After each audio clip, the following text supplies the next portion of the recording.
Ang tukso sarap sa simula, sumpa sa dulo. Ang tukso hindi mo kailangang hanapin kusang lumalapit yan. Inaalok ka ng sandaling ligaya pero may kapalit na lungkot at wasak na tiwala. Ikaw ang pipili, sunggaban mo or iwasan mo, pero tandaan mo, sa oras na kumagat ka sa bitag, hindi mo na pwedeng sabihing hindi ko sinasadya. Kasi bago ka pa maakit, may ilang segundo kang pwedeng mag-isip. Tanungin mo ang sarili mo, handa ka bang may mawala? Handa ka bang may masaktan? Handa ka bang sirain ang tiwalang buong pusong ibinigay sa'yo? Ang tukso masarap sa simula, pansamantalang saya, pero pag lumipas ang ligaya, ang kapalit ay luhang hindi mo kayang punasan. Sirang tiwala, wasak na puso, galit na hindi mo na kayang bawiin. Kahit nakapikit siya, ramdam niya ang sakit.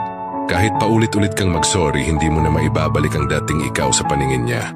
Dahil niloko mo ang taong totoo ang pagmamahal at pinalitan mo ng tukso ang respeto. Ang tukso panandalian, pero ang sugat na iniwan mo habang buhay.